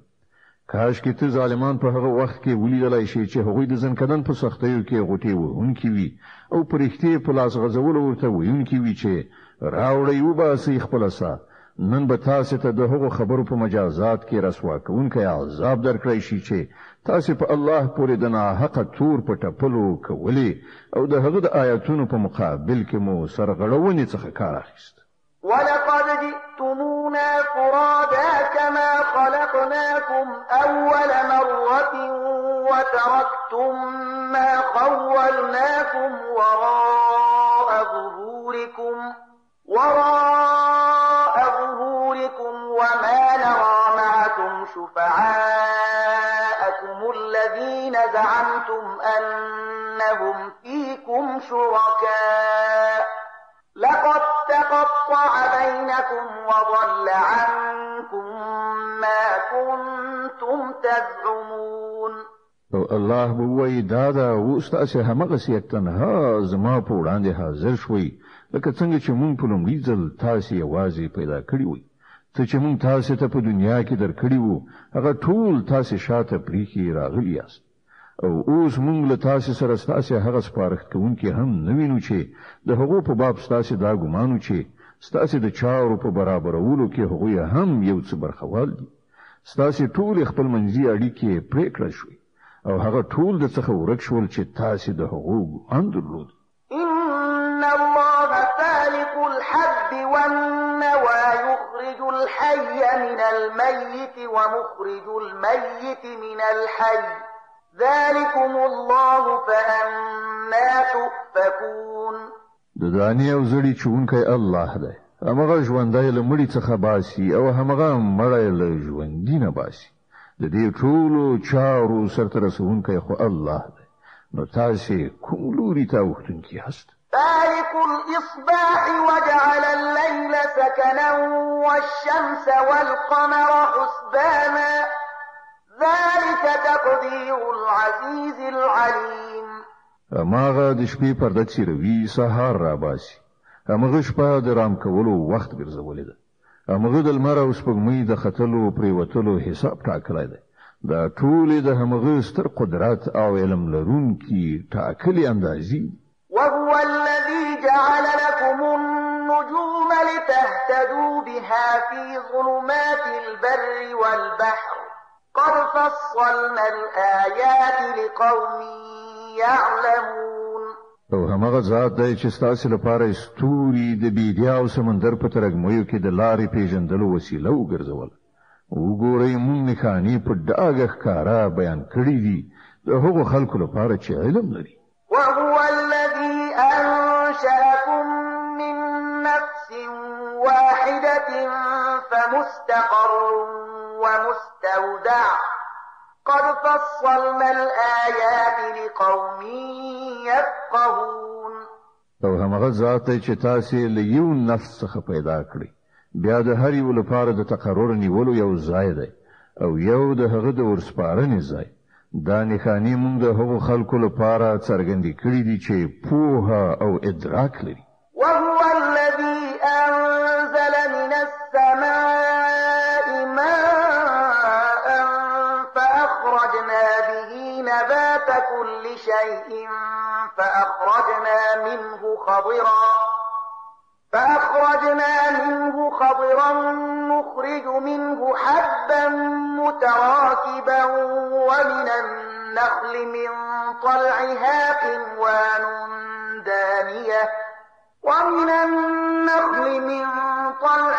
قنوان دانية وجنات من أعناب والزيتون والرمان مشتبها وغير متشابه انظروا إلى ثمره إذا أثمر وينعه إن في ذلكم لآيات لقوم يؤمنون. او همغه ذات چې له اسمانه یو بو ورولي بیا د هغو په وسیله هر راز نباتات راوټوکول بیا ورڅخه شنه خیرازه کښتونه ونی پیدا کړی بیا ورڅخه لاندې باندې سپری دانی راوېستلې او د خرما او لڅانګونه د میوه وږي شنګلې پیدا کړې چې له ډیر بار نیولو نه ښکته زنګي او د انګورو زیتون او انارو باغونه جوړ کړل چې د هغو میوې او بل ته چیرما ورته هم دي او بیا د هر یوې خصوصیات بیل هم دي. دا ونی چې کله میوه نیسی نو په هغو کې د میوې راوړلو او بیا یې د پخېدو څرنګوالي ته لږ ځیر شي. په دې شیانو کې نښانې دي د هغو کسانو لپاره چې ایمان راوړي. وجعلوا لله شركاء الجن وخلقهم وخرقوا له بنين وبنات بغير علم سبحانه وتعالى عما يصفون. د دې لپاره هم خلکو پیریان له الله سره شریکان وانګیرل په داسې حال کې چې هغه د هغو خالق دی او بے پوهه او بے ادراکه د هغه لپاره ځامن او لونی جوړ کړي په داسې حال کې چې هغه له هغو خبرو څخه پاک او ډیر لوړ دی چې دوی کوي. بديع السماوات والأرض أما يكون له ولد ولم تكن له صاحبة وخلق كل شيء وهو بكل شيء عليم. هغه خو د اسمانونو او ځمکې هستونکی دی. د هغه کوم زوی له کومه کېدای شي چې له سره څوک د هغه د ژوند ملګری نشته. هغه هر څه پیدا کړی دی او هغه په هر څه پوهیدونکی دی. ذلكم الله ربكم لا إله إلا هو خالق كل شيء فاعبدوه وهو على كل شيء وكيل. دا د الله ستاسو رب هیڅ کوم بل خدای له هغه پرته نشته. د هر څه خالق نو له دې عمله تاسو د همغه بندګي وکړئ او هغه د هر شي ساتونکی څارونکی دی. لا تدركه الأبصار وهو يدرك الأبصار وهو اللطيف الخبير. کتنې هغه نشي موندلای او هغه کتنې موندلای شي. هغه ډیر زیات باریک بین او با خبره دی. قد جاءكم بصائر من ربكم فمن أبصر فلنفسه ومن عمي فعليها وما أنا عليكم بحفيظ. وګورئ تاسو د رب له لوري نه د کتنې وړ روښنايي راغلي دي. اوس چې څوک له بینایي څخه کار واخلي د ځان لپاره به ګټه وکړي او څوک چې ځان روند واچوي خپل ځان ته به زیان واړوي. زه پر تاسو باندې کوم پیردار نه یم. وكذلك نصرف الآيات وليقولوا درست ولنبينه لقوم يعلمون. دې ډول موږ خپل آیاتونه بیا په بیلابیلو ډولونو بیانوو او د دې لپاره بیانوو چې دا خلک به وایي تاسو چا څخه زده کړه کړې ده او کوم کسان چې عالمان دي د هغو لپاره موږ حقیقت روښانه کوو. اتبع ما أوحي إليك من ربك لا إله إلا هو وأعرض عن المشركين. اے محمد صلی الله علیه وسلم د هغه وحی پیروي کوونکی اوسه چې پر تا باندې ستاسو رب له لوري نازله شوی ده ځکه چې له هغه یو رب نه پرته بل کوم خدای نشته او په دې مشرکانو پسې پل مو وهل. ولو شاء الله ما أشركوا وما جعلناك عليهم حفيظا وما أنت عليهم بوكيل. کله الله خوښوي نو هغه په خپل داسې لار چاره برابر ولای شو چې دا خلک مشرکان شوي نه وای. ته مونږ پر هغه باندې پیرادار نه ټاکلای او نه ته پر هغه باندې مسلط ساتونکې.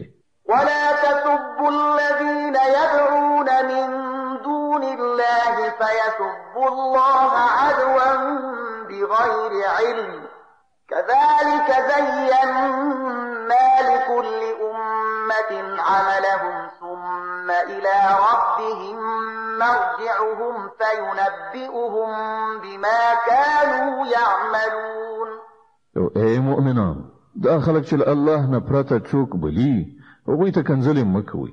چیرته داسې ونشي چې دوی له شرک نه په نور الله وړاندې تک سره د ناپوهۍ له امله الله ته کنځلې وکړي. مونږ خو په همدې ډول د هرې ډلې لپاره د هغې کړو وړه ښایسته کړي دي. بیا د هغوی د همغه خپل رب په لوري ورګرځېدل دي.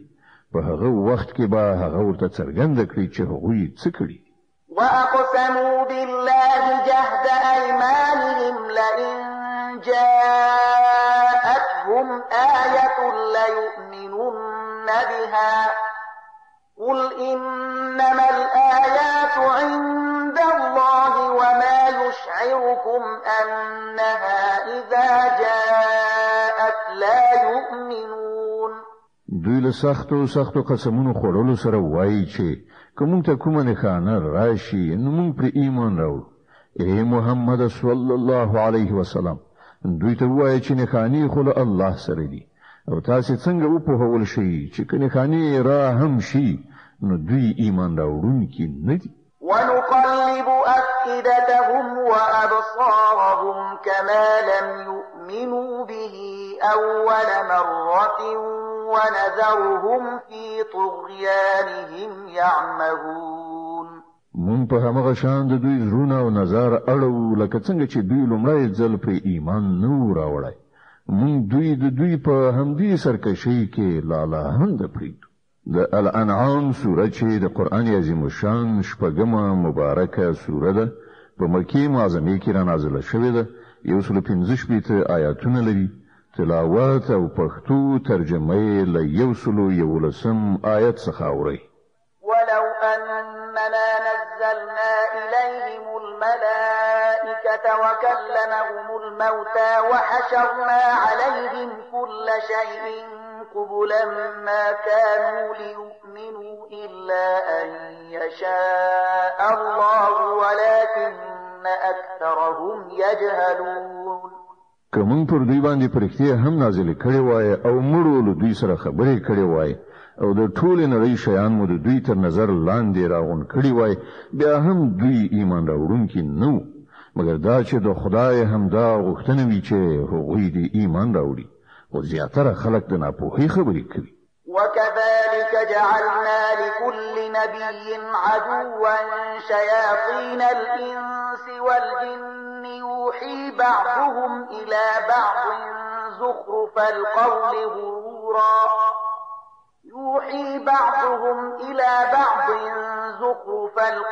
غرورا ولو شاء ربك ما فعلوه فذرهم وما يفترون. او مون تل هم داسې شیطان انسانان او شیطان پیریان د هر پیغمبر دښمنان ګرځولي دي چې یو بل ته خوږی خبرې د غولونې او فریب لپاره رسوي. که ستاسو د رب اراده دا وایي چې هغوی د داسې و نه کړي نو هغوی به هیڅ کله داسې نه کول. نو ته هغوی په خپل حال پرېږده چې په دروغو تړلو کې اخته وي.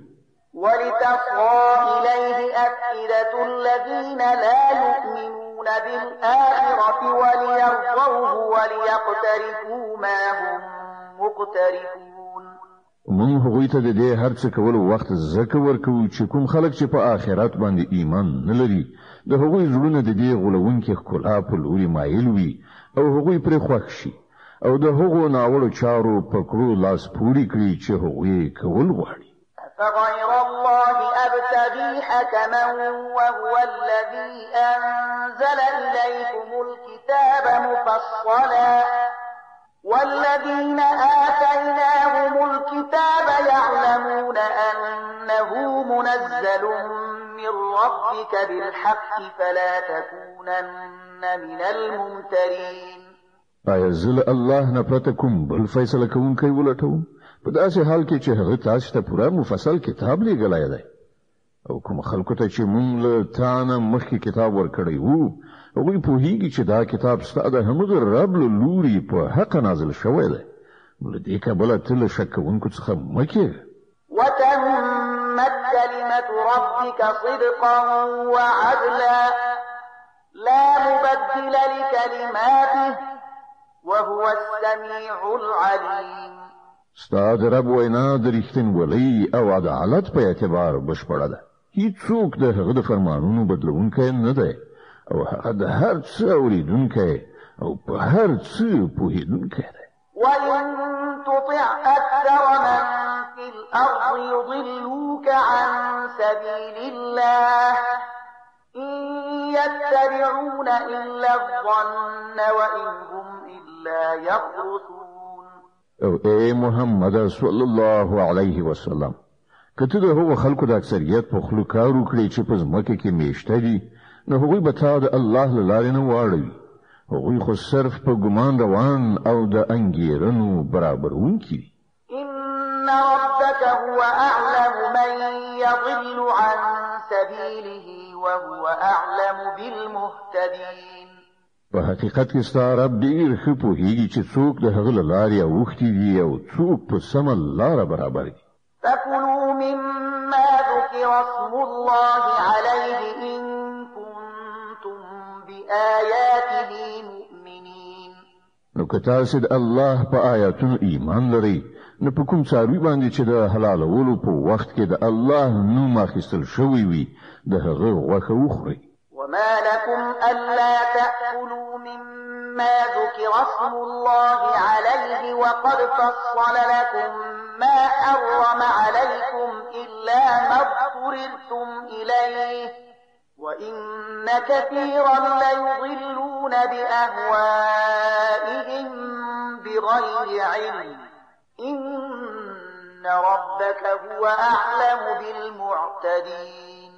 خنو څه دلیل دی چې تاسو هغه څه نه خورئ چې پر هغه باندې د الله نوم اخیستل شوی وي په داسې حال کې چې د کوم شیانو استعمال چې الله له استراري حالاتو نه پرته په نورو ټولو حالاتو کې حرام کړی دي د هغو تفصیل تاسو ته درښودلی دی. زیاتره خلک داسې دي چې له علم نه پرته صرف د خپل خواهشاتو په اساس گمراه کوونکې خبرې کوي. ستا رب دا له حده تېرېدونکي ډېر ښه پیژني. وذروا ظاهر الإثم وباطنه إن الذين يكسبون الإثم سيجزون بما كانوا يقترفون. تاسو هم له ښکارا ګناهونو څخه ځان وژغورئ او هم له پټو څخه. څوک چې د ګناه کسب کوي هغوی به د خپلې دغې ګټې مجازات ومومي.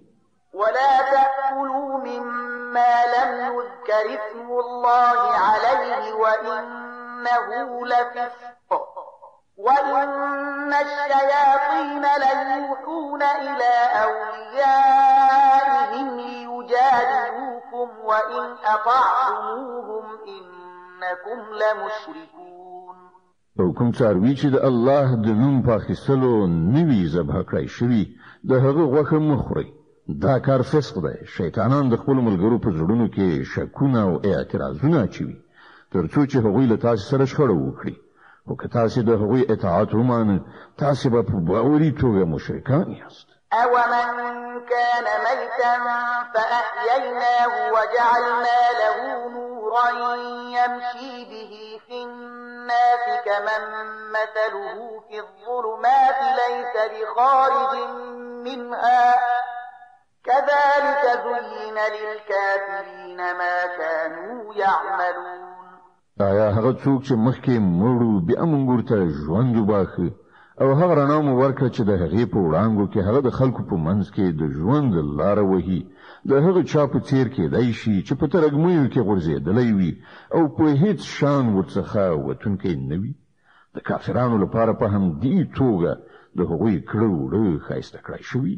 وكذلك جعلنا في كل قرية أكابر مجرميها ليمكروا فيها وما يمكرون إلا بأنفسهم وما يشعرون.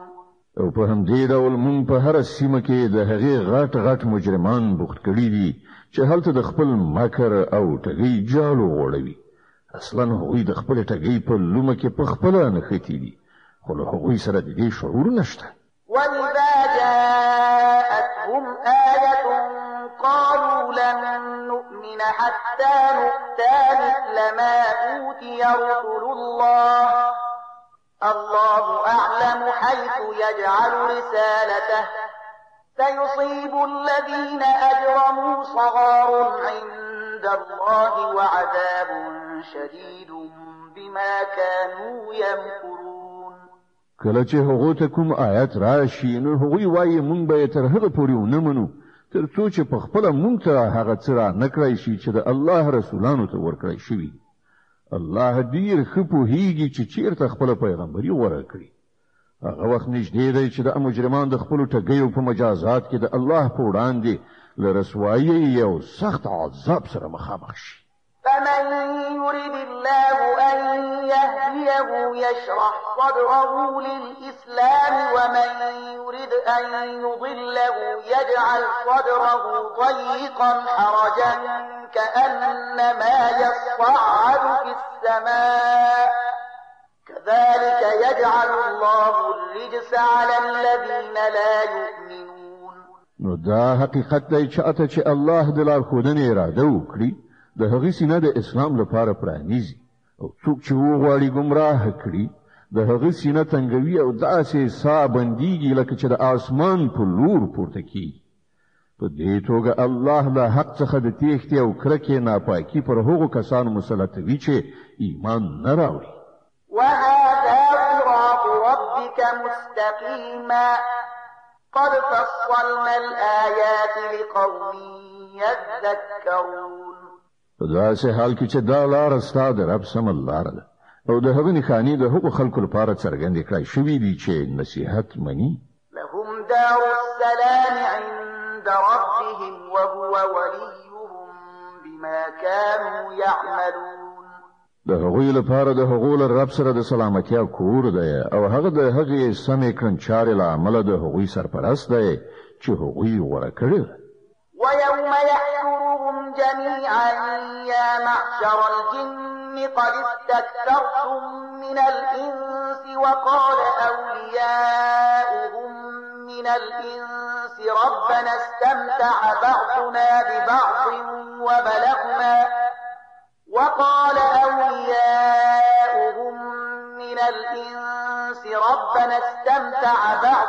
ببعض وبلغنا أجلنا الذي أجلت لنا قال النار مثواكم خالدين فيها إلا ما شاء الله إن ربك حكيم عليم.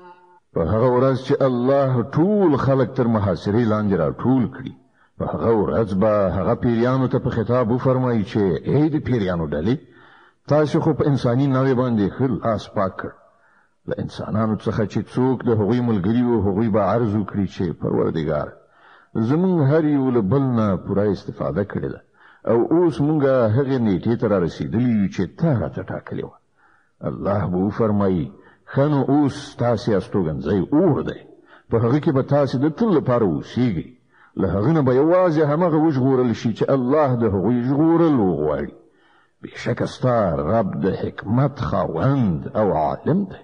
وكذلك نولي بعض الظالمين بعضا بما كانوا يكسبون. وګوره په دې ډول به مونږ په آخرت کې ظالمان د هغو ګټو له امله چې هغوی په دنیا کې له بل سره په ملګري کېدو کولې په خپلو منځو کې سره دوستان وګرځو. يا معشر الجن والإنس ألم يأتكم رسل منكم يقصون عليكم آياتي وينذرونكم لقاء يومكم هذا قالوا شهدنا على أنفسنا وغرتهم الحياة الدنيا وشهدوا على أنفسهم أنهم كانوا كافرين. په هغه وخت کې به الله له هغو څخه دا پوښتنه هم وکړي چې ای د پیریانو او انسانانو ډلې آیا تاسو ته په خپله له همدا تاسو څخه هغه پیغمبران نه وراغلي چې تاسو ته زما آیاتونه اورول او د دې ورځې له سرنوشت نه یې ویرولئ؟ هغوی به وایي هو موږ د ځان پر خلاف په خپله شاهدي وایو. نن د دنیا ژوندانه دا خلک په غولونه کې اچولي دي خو په هغه وخت کې به هغوی په خپله د ځان پر خلاف شاهدي وایي چې هغوی کافران.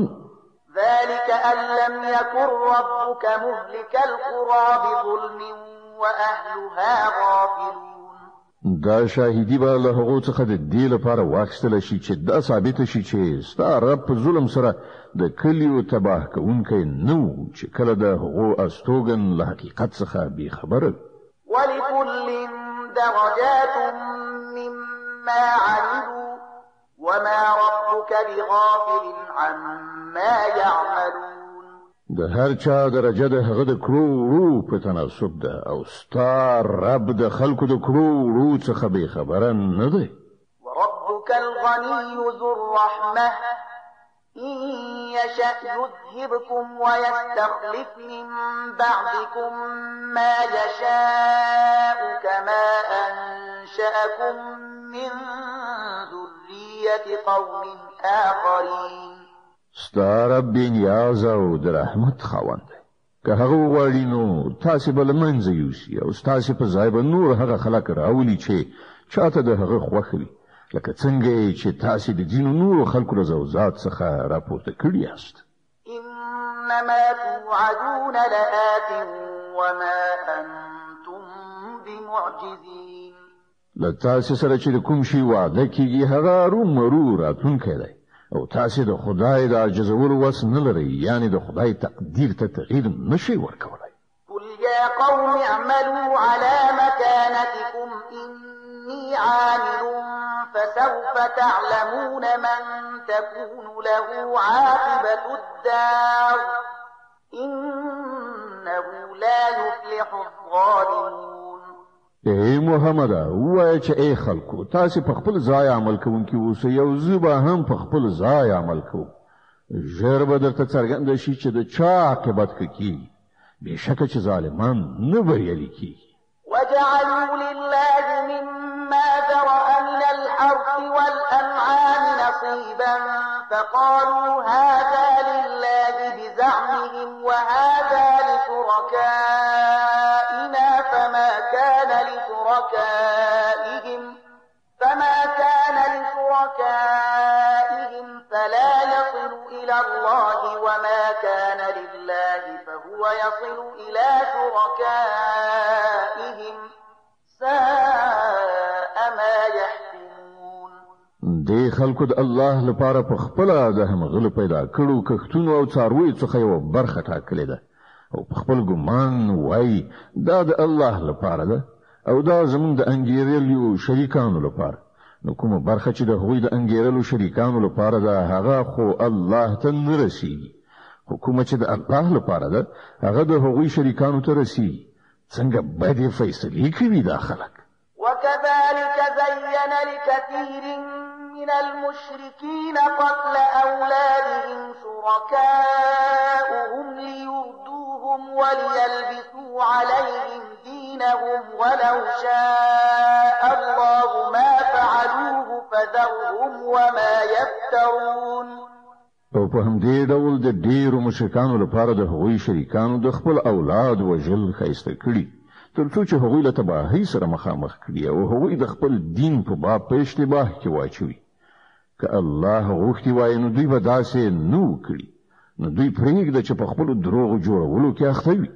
د الانعام مبارکه سوره چې د قرآن عظیم شان شپږمه سوره ده په مکې معظمې کې را نازله شوې ده. 115 آیاتونه لري. تلاوت او پښتو ترجمه یې له 138 آیت څخه اوري. وقالوا هذه أنعام وحرث حجر لا يطعمها إلا من نشاء بزعمهم وأنعام حرمت ظهورها وأنعام لا يذكرون اسم الله عليها افتراء عليه سيجزيهم بما كانوا يفترون. وای دا څاروي او دا کښت ممنوع دي. دا یوازې هغه خلک خوړلی شي چې مونږ په هغو باندې خوړلو غواړو. په داسې حال کې چې دا بندیز هغوی له خپل ځانه لګولای دی. بل ځینې څاروي دي چې پر هغو باندې سپرلي کول او پیټه وړل حرام کړی شوي او ځینې څاروي دي چې پر هغو باندې د الله نوم نه اخلي او دا هر څه هغوی پر الله باندې افترا کړی ده. ژر به الله دوی ته د دې دروغو جوړولو مجازات ورکړي. وقالوا ما في بطون هذه الأنعام خالصة لذكورنا ومحرم على أزواجنا وإن يكن ميتة فهم فيه شركاء سيجزيهم وصفهم إنه حكيم عليم. او وای چې د دې څارویو په ګیډه کې دي دا په ځانګړي ډول زمونږ د نارینه‌و لپاره دي او زمونږ پر ښځو باندې حرام دي. خو که مړ وي نو دواړه د هغه په خوړلو کې شریک کېدای شي. دا خبرې چې دوی غوټه کړي دي د دې مجازات به الله دوی ته ورکړي. بشک هغه حکیم او له ټولو خبرونه خبر ده. قد خسر الذين قتلوا أولادهم سفها بغير علم وحرموا ما رزقهم الله افتراء على الله قد ضلوا وما كانوا مهتدين. په باوري توګه هغه خلک زیانمن شول چې خپل اولادونه د جهالت او ناپوهۍ په اساس ووژل او د الله ورکړي روزي په الله باندې په دروغ تړلو سره حرام وګڼل. په یقیني ډول هغوی گمراه شول او هیڅکله هغوی له سمې لارې میندونکو څخه نه وو. وهو الذي أنشأ جنات معروشات وغير معروشات والنخل والزرع مختلفا أكله والزيتون والرمان متشابها وغير متشابه كلوا من ثمره إذا أثمر وآتوا حقه يوم حصاده ولا تسرفوا إنه لا يحب المسرفين. دا همغه ذات دی چې په ځمکه خپاره او د ونو مخ پورته باغونه او د خرماو ونې پیدا کړي. کښتونه یې زرغون کړي چې له هغو څخه راز خوراکي مواد په لاس راځي. د زیتون او د انارو ونې پیدا کړي چې د هغو میوې په رنګ څیرمه او په خوند کې بیلې وي. د هغو له پیداوارونه وخورئ چې کله میوه ونیسي او د الله حق ادا کړئ چې کله فصل وریبئ او له حده تیری مه کوئ چې الله له حده تیری کوونکي نه خوښوي. ومن الأنعام حمولة وفرشا كلوا مما رزقكم الله ولا تتبعوا خطوات الشيطان إنه لكم عدو مبين. او هماغه ذات دی چې له څارویو څخه یې ځینې داسې پیدا کړي دي چې له هغو څخه د سپرلۍ او پیټې وړلو کار اخیستل کیږي او ځینې داسې هم چې د خوړلو او هوارولو لپاره پکاري. له هغو شیانو څخه وخورئ چې الله در په برخه کړي دي او د شیطان په پلو مه ځئ چې ستاسې ښکاره دښمن دی. 8 أزواج من الضأن 2 ومن المعز 2 قل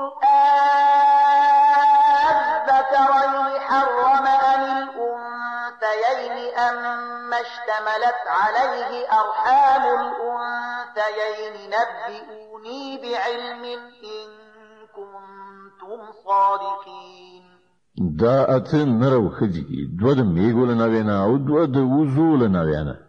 اے محمد صلی الله علیه وسلم دوی نه پوښتنه وکړه چې الله د هغو نر حرام کړی دي که خدي یا هغه بچی چې د میګو او د وزې په ګیړه کې وي. د علم سره سمې ماته راوښیي که تاسې رښتونی یاست. ومن الإبل 2 ومن البقر 2 قل أذكرين حرم أم الأنثيين أما اشتملت عليه أرحام الأنثيين أم كنتم شهداء إذ وصاكم الله بهذا فمن أظلم ممن افترى على الله كذبا ليضل الناس بغير علم إن الله لا يهدي القوم الظالمين. او همدغه راز دوه د وخل نوینا او دوه د غوایل نوینا دي. پښتنه وکړه د دوی نر خدای حرام کړی دي که خزي یا هغه بچای چې د اوخ یو غوا په ګیړه کې وي. آیا تاسو په هغه وخت کې موجود وي چې الله د هغو د حرام والی حکم درکړی وو؟ نو له هغه چانه به بل لوی ظالم څوک وي چې د الله لوري ته د دروغ وینا منسوب کړي ترڅو چې له علم نه پرته خلکو ته غلطه لارښوونه وکړي. په باوري توګه الله دغه راز ظالمانو ته سمه لاره نه ښیي.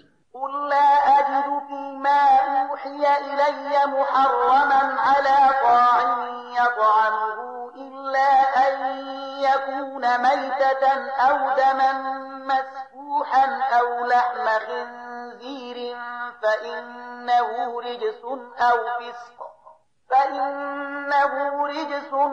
فسقا أهل لغير الله به فمن اضطر غير باغ ولا عاد فإن ربك غفور رحيم. اے محمد صلی الله علیه وسلم دوی ته وایي کومه وحی چې ماته راغلی ده په هغې کې خو زه کوم داسې شی نه مومم چې په کوم خوړونکي باندې حرام وي مګر دا چې هغه مرداره یعنی خپله مړ شوی وي یا توی شوی وینه وي یا د خوږو غوښه وي چې هغه ناپاکه ده یا فسق وي چې د الله د نوم د اخیستلو پرته ذبح کړی شوی وي نو څوک چې د اړتیا په حالت کې له دغو شیانو څخه کوم شی وخوري پرته له دې چې هغه د نافرمانی اراده ولري او پرته له دې چې د اړتیا له اندازې څخه زیاتی وکړي نو په دې کې شک نشته چې ستا رب له تېرېدنې څخه کار اخیستونکی او رحم کوونکی دی. وعلى الذين هادوا حرمنا كل ذي ظفر ومن البقر والغنم حرمنا عليهم شحومهما إلا ما حملت ظهورهما أو الحوايا أو ما اختلط بعظم ذلك جزيناهم ببغيهم وإنا لصادقون. او کوم خلکو چې يهوديت غوړه کړ پر هغه باندې مونږ ټول نوکانو والا جناور حرام کړیو او د غویانو او پسونو وازده هم له هغې نه پرته چې د هغو په پختیو یا د هغو په کلمو یا په هډوکو پورې نښتي وي دا مونږ د هغو د سرغړونې سزا هغوی ته ورکړې وه او دا څه چې مونږ وایو بیخي رښتیا وایو. فإن كذبوك فقل ربكم ذو رحمة واسعة ولا يرد بأسه عن القوم المجرمين. اوس که هغوی تا دروغ جنو غني نو ورته وایي چې ستاسو د رب د رحمت لمن ارته ده او له ګناهکارانو څخه د هغه د عذاب مخه ګرځول کېدای نشي. سيقول الذين أشركوا لو شاء الله ما أشركنا ولا آباؤنا ولا حرمنا من شيء كذلك كذب الذين من قبلهم حتى ذاقوا بأسنا قل هل عندكم من علم فتخرجوه لنا إن تتبعون إلا الظن وإن أنتم إلا تخرصون. دا مشرکان بس تاسو د دې خبرو په جواب کې ارومرو وایي چې الله غوښتلای نو به موږ مشرکان شوو او نو به زمون پلار نیکه او نو به موږ کوم شی حرام ګڼلی. د همدغه راز خبرو په جوړولو له دوی نه مخکې خلکو هم حق ته د دروغو نسبتونه کړیو تر دې پورې چې په پای کې زمون د عذاب خوند وڅاک. دوی ته ووایه آیا له تاسو سره څه علم شته چې هغه مونږ ته وړاندې کړی شي؟ تاسو خو صرف په ګمان روان یاست او ځانګړې انګېرنې کوئ. قل فلله الحجة البالغة فلو شاء لهداكم أجمعين. بیا ووایه ستاسو د دې سند په مقابل کې حقیقت ته رسېدلی سند خو له الله سره دی.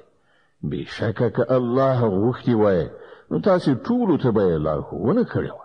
قل هلم شهداءكم الذين يشهدون أن الله حرم هذا فإن شهدوا فلا تشهد معهم ولا تتبع أهواء الذين كذبوا بآياتنا والذين لا يؤمنون بالآخرة وهم بربهم يعدلون. دوی ته وایي چې خپل هغه شاهدان راولي چې د دې خبرې شاهدي وایي چې الله دا شیان حرام کړی. نو که هغوی شاهدي وایي نو ته له هغو سره شاهدي مه وایه او هیڅکله د هغو خلکو په غوښتنو پسې مزه چې هغوی زموږ آیاتونو ته د دروغو نسبتونه کړي او له آخرت نه منکران دي او نور له خپل رب سره شریکوي. قل تعالوا أتل ما حرم ربكم عليكم ألا تشركوا به شيئا وبالوالدين إحسانا ولا تقتلوا أولادكم من إملاق نحن نرزقكم وإياهم ولا تقربوا الفواحش ما ظهر منها وما بطن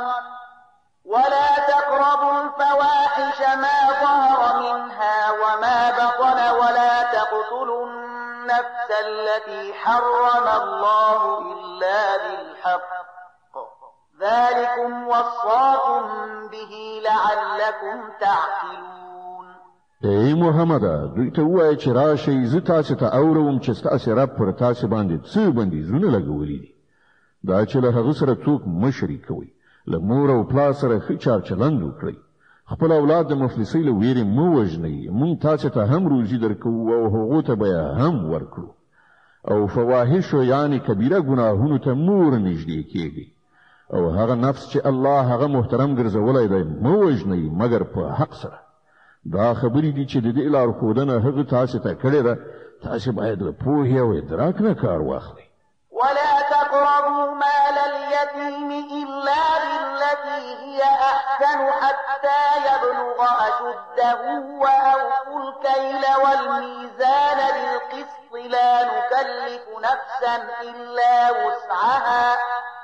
لا نكلف نفسا إلا وسعها وإذا قلتم فاعدلوا ولو كان ذا قربى وبعهد الله أوفوا ذلكم وصاكم به لعلكم تذكرون او دا چې د یتیم مال ته منځ کېږي مګر په داسې توګه چې ډیره غوره وي تر دې پورې چې هغه د خپل رشد سن او عمر ته ورسیږي او په ټول او پیمانه کې پوره انصاف وکړي مونږ په هر چا باندې د مسؤلیت همغومره پیټې دو څومره چې د هغه په واس کې وي او کله چې خبره کوي په عدالت سره وکړي که معامله د خپل خپلوان هم وي او له الله سره تعهد پوره کړي د دې خبرو خوونه تاسو ته الله کړی ده په کار ده چې تاسو نصيحت ومنئ وأن هذا صراطي مستقيما فاتبعوه ولا تتبعوا السبل فتفرق بكم عن سبيله ذلكم وصاكم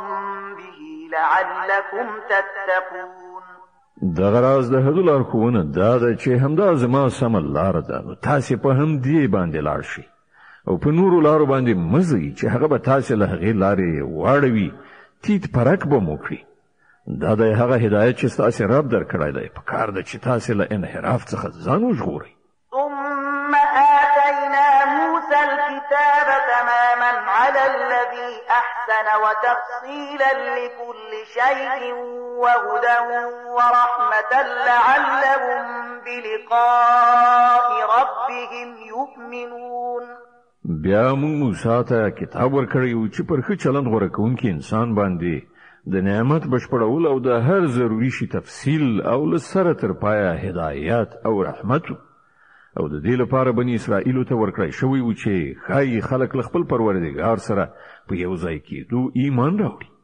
وهذا كتاب أنزلناه مبارك فاتبعوه واتقوا لعلكم ترحمون او په همدې ډول موږ دا کتاب نازل کړی دی له برکته یو ډک کتاب نو تاسو د دې پیروي وکړئ او د تقوا کړنچاره غوره کړئ لري نه ده چې پر تاسو رحم وشي أن تقولوا إنما أنزل الكتاب على طائفتين من قبلنا وإن كنا عن دراستهم لغافلين ترڅو چې دا ونه وایي چې کتاب له موږ نه په خوا دوه ډلو یعنی يهود او نصارا ته نازل شوی او موږ له هغو لوستلو بې خبره وو أو تقولوا لو أنا أنزل علينا الكتاب لكنا أهدى منهم فقد جاءكم بينة من ربكم وهدى ورحمة فمن أظلم ممن كذب بآيات الله وصدف عنها سنجزي الذين يصدفون عن آياتنا سوء العذاب بما كانوا يصدفون او تاسو دا پلمه هم نشي کولای چې که پر موږ باندې کتاب نازل کړی شوی وای نو موږ به له هغونه ښه هدایت میندونکو تاسو ته تاسو د رب له لوري نه یو روښانه دلیل هدایت او رحمت راغلی دی اوس بل هغه چانه بل غټ ظالم څوک وي چې د الله آیاتونه دروغ غني او مخ ورڅخه واړي کوم کسان چې زموږ د آیاتونو څخه مخ اړوي موږ به هغوی ته د دې مخ اړونې په مجازات کې ډیره بده سزا ورکړو هل ينظرون إلا أن تأتيهم الملائكة أو يأتي ربك أو يأتي بعض آيات ربك يوم يأتي بعض آيات ربك لا ينفع ينفع نفسا إيمانها لم تكن آمنت من قبل أو كسبت في إيمانها خيرا قل انتظروا إنا منتظرون. اوس خلک دې ته سترګې په لار دي چې د هغوی مخې ته پرېختې راشي ودرېږي، یا ستا رب په خپله راشي، یا ستا د رب ځینې څرګندې نښانې ښکاره شي. په کومه ورځ چې ستا د رب ځینې مخصوصې نښانې را څرګندې شي، بیا به یو داسې چاته د هغه ایمان هیڅ ګټه ونه رسوي چې مخکې ایمان نه وي راوړی، یا یې په خپل ایمان کې څه نیکي نه وي ګټلې. ای محمد صلی الله علیه وسلم، دوی ته ووایه چې ښه نو تاسې سترګې په لاره اوسئ، موږ هم انتظار باسو. إن الذين فرقوا دينهم وكانوا شيعا لست منهم في شيء إنما أمرهم إلى الله ثم ينبئهم بما كانوا يفعلون. کوم خلکو چې خپل دین ټوټه ټوټه کړ او ډلې ډلې شول، په یقیني توګه له هغو سره ستا هیڅ اړیکه نشته. د هغو معامله الله ته سپارلې ده، همغه به هغوی ته وښیي چې هغو څه کړي. من جاء بالحسنة فله 10 أمثالها ومن جاء بالسيئة فلا يجزى إلا مثلها وهم لا يظلمون. څوک چې د الله حضور ته له نیکۍ سره راشي، د هغه لپاره 10 چنده ثواب دی، او څوک چې له بدۍ سره راشي، هغه ته به همغومره بدله ورکړی شي څومره چې هغه قصور کړی دی، او په چا باندې به ظلم ونه کړی شي. قل إنني هداني ربي إلى صراط مستقيم دينا قيما ملة إبراهيم حنيفا وما كان من المشركين. اے محمد صلی الله علیه وسلم، ووایه زما رب په یقیني توګه ماته سمه لاره راښودلې ده، بیخي صحیح دین چې په هغه کې کوم کوږوالی نشته. د ابراهیم مسلک چې هغه یو لوري ته په متمایل کېدو غوره کړی او هغه له مشرکانو څخه نه و. قل إن صلاتي ونسكي ومحياي ومماتي لله رب العالمين لا شريك له وبذلك أمرت وأنا أول المسلمين. ووایه زما لمونځ، زما د عبادت ټول مراسم، زما ژوند او زما مرګ هر څه د الله رب العالمین لپاره دي چې د هغه هیڅوک شریک نشته. د همغه امر ماته شوی دی او تر ټولو لومړی د اطاعت سره ټیټونکی زه یم. قل أغير الله أبغي ربا وهو رب كل شيء ولا تكسب كل نفس إلا عليها ولا تزر وازرة وزر أخرى ثم إلى ربكم مرجعكم فينبئكم بما كنتم فيه تختلفون. ووایه آیا زه له الله نه پرته کوم بل رب ولټوم، په داسې حال کې چې همغه د هر څه رب دی. هر څوک چې څه ګټي د هغه مسؤل هغه په خپله دی، هیڅ پیټی پورته کوونکی د بل پیټی نه پورته کوي. بیا ستاسې ټولو د خپل رب لوري ته ورګرځېدل دي، په هغه وخت کې به هغه ستاسې د شخړو حقیقت تاسې ته دروښیي. وهو الذي جعلكم خلائف الأرض ورفع بعضكم فوق بعض درجات ليبلوكم فيما آتاكم إن ربك سريع العقاب وإنه لغفور رحيم. ما ذات چې هغه تاسې د ځمکې خلیفګانو ګرځولې او له تاسې نه ځینو ته د ځینو نورو په مقابل کې ډېرې لوړې درجې درکړي، تر څو تاسې ته چې څه درکړي دي په هغه کې په تاسې باندې ازمویښت وکړي. بېشکه ستا رب په سزا ورکولو کې هم ډېر چټک دی او ډېر بخښونکی او رحم کوونکی هم دی.